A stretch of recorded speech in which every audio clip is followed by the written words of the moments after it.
Nothing lives here. He's gone. You were so slow. How could you? Keep going. How could you? Keep going. Ignore the pain. I told you it was he tricked you. I told you. Where are you going? See, There's nothing to follow. come on. There it is. You're imagining this. It's Dillian. Go towards it. Quick, go, run. Come on, Before he disappears. Go, go, go. Ow.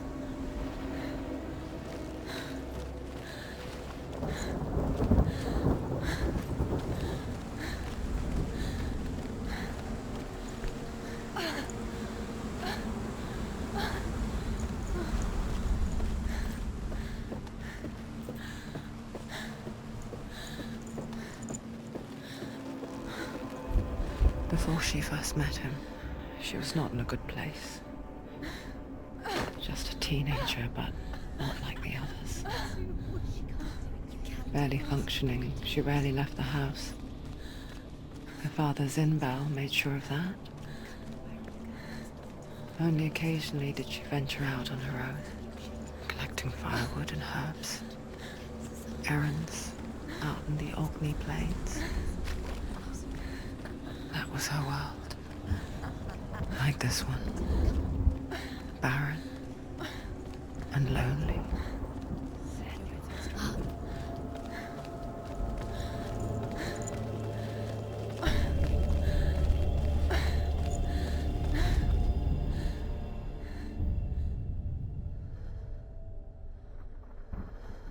Senua, there will be times that you will feel alone and exhausted, like a strange little fish swimming against the tides of the big ocean.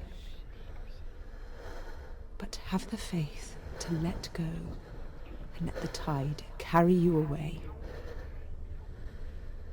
Because the whole ocean is your home, and it does not ask you to swim against it.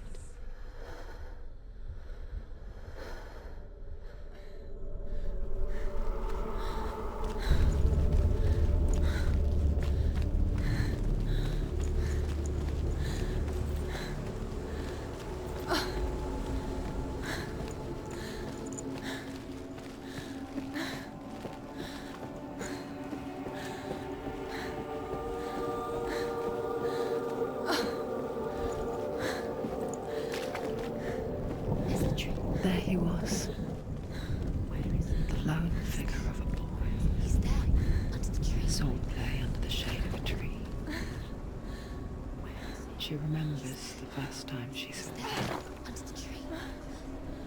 To her young eyes, he moved as if dancing, and the world danced with him. The gloom lifted, and for the first time in years she felt a ray of hope. Around a great tree, and one day Odin comes and thrusts his sword into the tree, a gift to whomever can release it. Many try, but the sword only comes out at Sigmund's touch.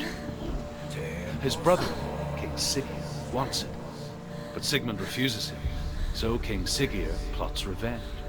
He invites Sigmund and his brothers to a feast, but when they arrive, they are met with an army, not a warm welcome. King Siggeir captures Sigmund and his brothers, steals his coveted sword, and readies them for execution.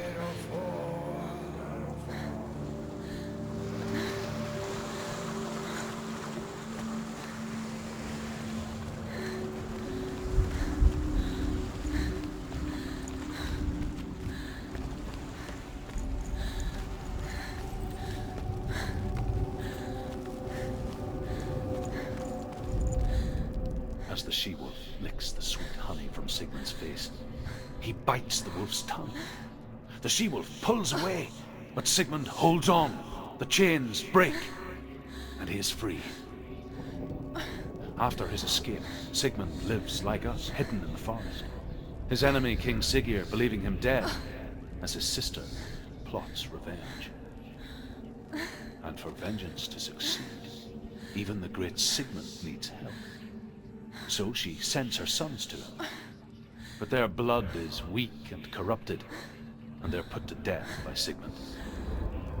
So his sister hatches a new plan, one that is cold of heart and pure of blood.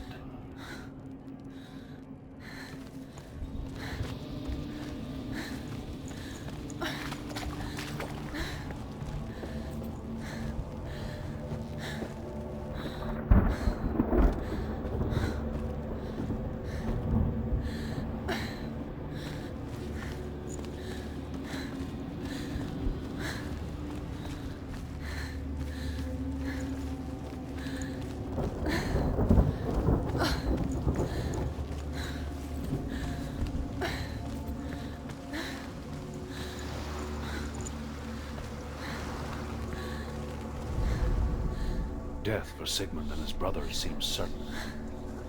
But the king's wife is Sigmund's sister, and she begs for mercy and implores the king to chain them up instead. He agrees. Not for mercy, though, but because he plans an even more cruel and lingering death. Chained to a tree in the forest that night, a she-wolf comes and devours one of Sigmund's brothers. She returns, ravenous, night after night, until only Sigmund is left. The next day, Sigmund's sister sends a servant with honey to smear on Sigmund's face. But to what end? Well, that night, when the she-wolf appears again, you'll never guess what happens.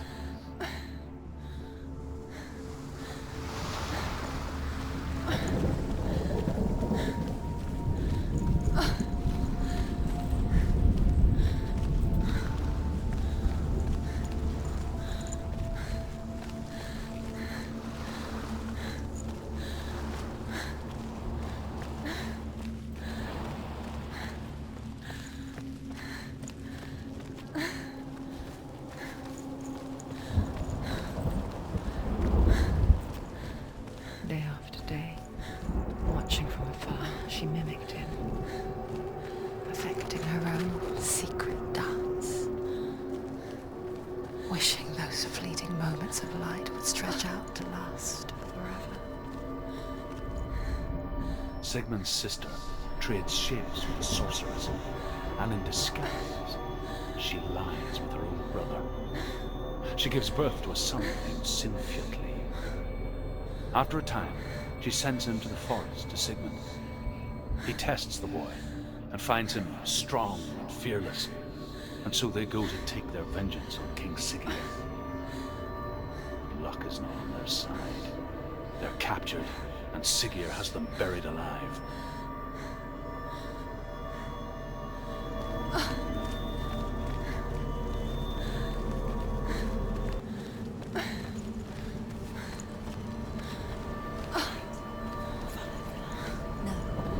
It's a trick.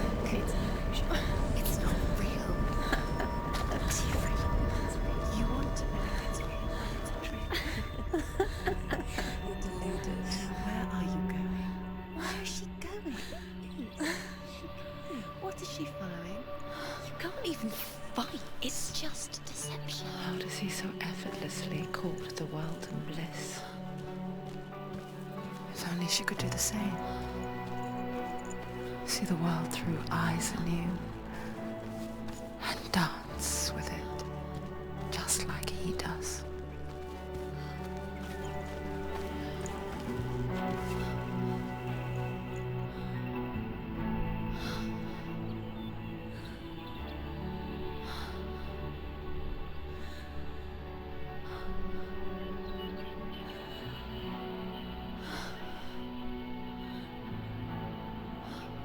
What's your name? Senua. I haven't seen you before. I don't leave home much. Oh, Zeno's daughter. I have to go. Wait. Who taught you to fight like that? No one. No one. Well, I watched you, and You learnt all of that from watching me? You should become a warrior, you know. Me? I'm Dillian. I'm here for the warrior trials. Just come and watch. And bring your sword. You can't put it into words. That moment, when you look into the eyes of the one who is supposed to reassure you, make you feel safe. It only takes an instant. Fear swallows you before you have a chance to make sense of it. And darkness becomes a part of who you are. You killed him. But her world changed the day the Northmen took him from her. Senua knows that there's no going back to how things were. That there's nothing to go back to at all. Stay still, stay quiet, hide, don't tell her. Their gods can see into your mind. They will use this power to destroy you. They won't stop me. I can still feel him.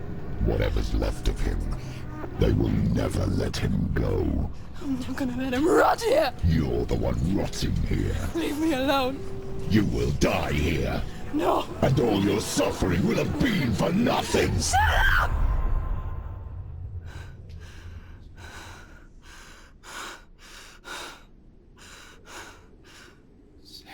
Dillian? Is that you?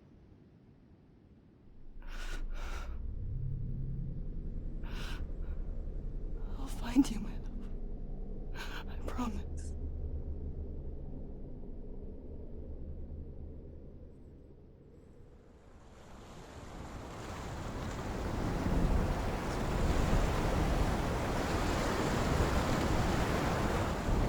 By the tree. Can you see him? You want to believe it. Is he It's there? not real. Is he there? You're alone in these mountains. Is that Dillian? Nothing lives here. You won't survive. You met him by the tree. She met him by the tree. Maybe it's a sign of the tree. What's he trying to tell you? As Sigmund and Sinfjotli are being buried alive, Sigmund's sister throws an armful of straw into the grave mound. Hidden in the straw is Sigmund's sword, the gift of Odin. They cut their way out of the grave mound and set fire to Siggeir's hall. The king burns to death. Sigmund calls to his sister to come out so that she may live and be honored. She does come out, but only to tell him the truth. That she had slept with him, her brother, to beget a strong avenger. I am not fit to live, she says, and walks back into the fire. Strike vengeance from your heart, Senua, as there is always a heavy price to pay.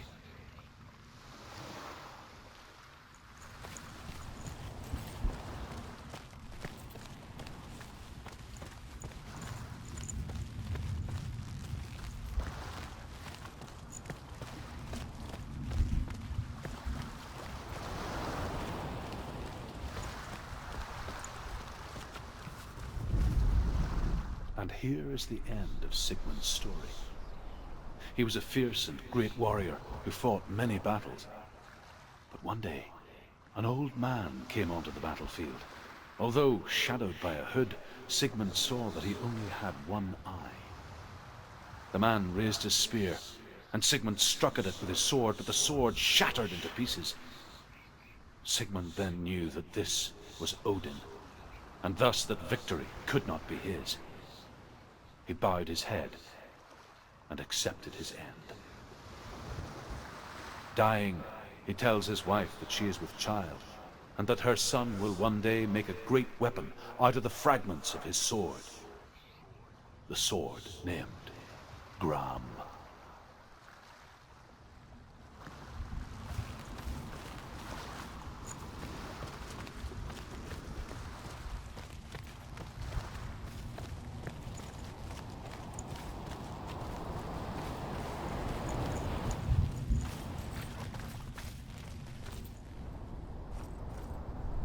Take the sword. A sword. Take it. Dillian left it for you. Take it. Take it. Take it. Take it.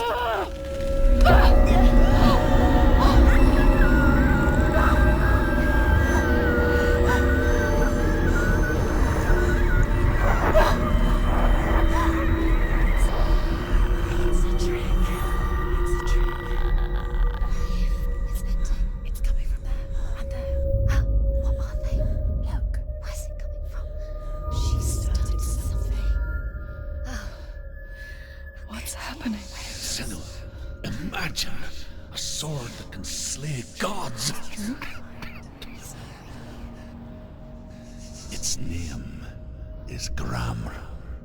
It was forged by the god of all Northmen, Odin, and gifted to Sigmund, a great warrior. I need this sword. It's important. Can you help me? The sword appears whole, but it is an illusion. It shattered into shards long ago. It is said a great warrior can reforge Gramr by answering the trials of Odin, one for each shard. The roots of the Tree of Death will take you to new lands where you will face the trials. Go to the shard. Go to the shard. Go to the shard. What's the shard? Where is it? Find it. There it is. Focus.